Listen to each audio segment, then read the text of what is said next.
Okay, sometimes I just want to rant and talk about things that really annoy me with the Watchtower and with Jehovah's Witnesses in general and their thought processes. I mean, I guess it could be argued that their thought processes aren't necessarily their own, and we'll cover some of that later on.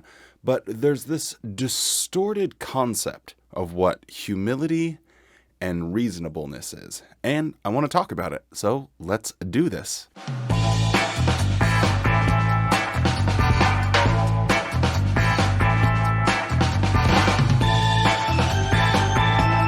All right, so first off, I want to explain what I'm on about. When I was first waking up and before I had stopped going to meetings completely and trying to slightly have conversations with people or sort of try and slip things in there, I would get a really similar response if I was too direct. And the response was, well, you're just not being humble enough. So if I pointed out something that was factually wrong, like it's just factually wrong. That's the fact, Jack! That's the fact, Jack! That the Watchtower said or did, or how they were reading a scripture or mistranslating something or misquoting something. People would say, well, you just need to be more humble and, accept that Jehovah's using this organization and you need to have faith and confidence in it. And maybe sometime down the road, it will, the issue might be resolved. And wouldn't you feel stupid that if you didn't get everlasting life because you were so arrogant that you were moving ahead of the chariot?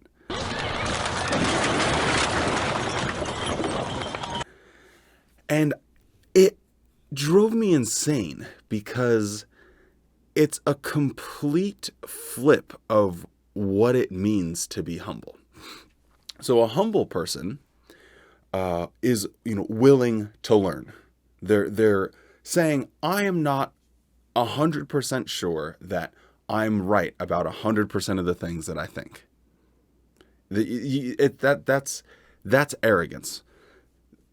So if you're a Jehovah's Witness, then you are telling people that are questioning your beliefs. Like, your response to that is, well, no, I know that it's true, without any supporting evidence. You are a moron. Too rough. Much too rough. But then the extra layer on top of that is they claim that that is being humble. That asserting that you are 100% correct without doing any work, without doing or backing anything up with actual evidence or facts, and then just sitting there and saying, oh no, I'm a humble person and I know that I'm 100% correct.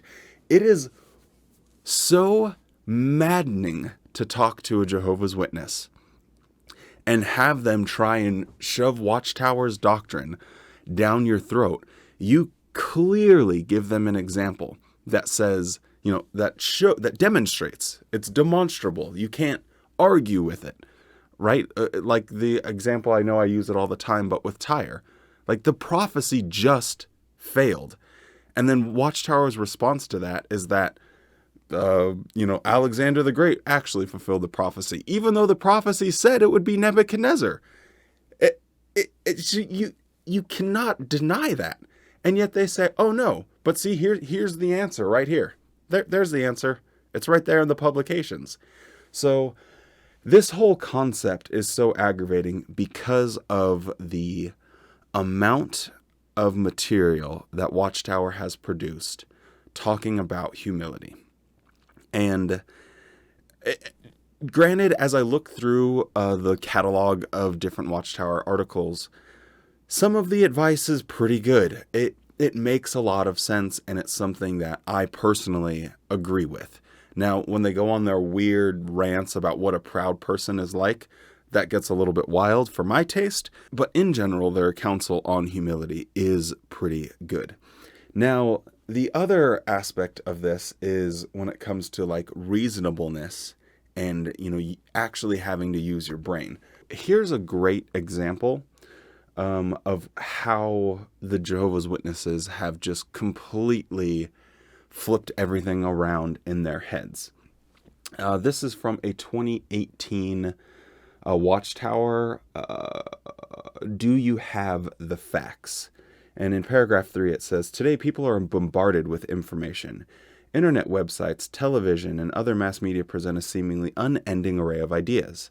Many people are also flooded with emails, text messages, and reports from well-meaning friends and acquaintances. Since the deliberate spreading of wrong information and the distorting of facts are common, we have good reason to be cautious and to evaluate carefully what we hear. What Bible principle can help us? Proverbs 14:15, the naive person believes every word, but the shrewd one ponders each step. To make good decisions, we need solid facts. Therefore, we need to be highly selective and to choose carefully what information we read. Now, here's the funny part is if you want solid facts and what you're trying to get to is the truth of a matter, if it can be found, truth with a capital T, there's nothing wrong with getting a maximum amount of data. Sure, it could take a long time. If something is clearly from a non-reputable source, then it could be wrong, but it also could be right. So you have to evaluate facts on the basis of the evidence that supports them, or you have to evaluate claims based on the evidence that supports them. So it could be a bad source that gets something correct. Anyway, we don't have to go down that whole rabbit hole. But what I'm trying to get at is they go and they're telling themselves and they're telling their followers that you need to be selective in the information. Well, why? What reason is there to be selective? Well, the reason they give is that there's people that are spreading deliberately wrong information and distorting facts. So, by that criteria, you could say that Watchtower does that. And it's demonstrable. Like, you don't have to sit there and wonder. You don't have to sit there and philosophize on it. You can just look up their books that they quote from, or the scientists that they quote from, and just do a side-by-side comparison about what was actually wrote and in the context Watchtower used. And you can see, no, this is deliberately taken out of context. You cannot deny it. And yet they're telling witnesses, and witnesses believe this, that, oh no, you shouldn't go. And then later on it says, we should not waste our time viewing questionable internet news sites or reading unsubstantiated reports circulated via email. It is especially important to avoid websites promoted by apostates. Again, they're training people to be scared of information. They're training people to be fearful of information. And that leads to this weird arrogance in witnesses where they're happy to cross their arms and say, I'm right because I know I'm right. Well, how do you know you're right? Because I'm right. I guess I'll just read the rest of it because it's funny. Poor quality information will lead to poor decisions. Never underestimate the powerful effect that misleading information can have on your mind and heart. This is just such a slap in the face. What's the idea? You're trying to ruin my business? I'm sorry. Look at my customers. I'm a victim of circumstance. What do you think this is, a joint? To anyone that's left the organization, and you read this, and it's like, it's right there. They're telling you how to leave their own religion. Maybe it's just the hubris on the writing committee or whoever came up with this, or maybe it's the delusion. I guess it could go either way. But when I was talking to friends and some of my family, and they would say this line of, well, you need to be humble and accept, what the Watchtower has said about it. Trust in me. I'm like, okay, but humility is not like accepting something because you trust someone. That's not being humble. That's just being stupid. That's being gullible. Faith without evidence is just, being incredulous. So I get so worked up, and I got so worked up when having these conversations, and it takes so much of your energy just to pull back and slow down. And we obviously understand the reasons for it, right? We understand, all of the manipulation that goes into them having this position. But my goodness, is it annoying. Another thing that is tied into all of this is whenever they change the doctrine, they use the term, are we going to humbly accept these changes? Or are we going to be stumbled? Are we going to, be arrogant and moving ahead of God's chariot? Or whatever loaded language you want to insert there, doesn't much matter. When someone tells you, well, you need to accept this thing, even if it doesn't make sense. That's directly a quote. Yes. Like, we might receive direction from the governing body that doesn't make any sense. Basically, they're telling Jehovah's Witnesses, it doesn't matter whether or not it's true, just believe us. Just listen. Slowly and surely your senses will cease to resist. And that is such a sad way to live your life. It's such a pathetic, weak position to have. Well, I'm just going to do things because they make me comfortable, and I don't care about, truth.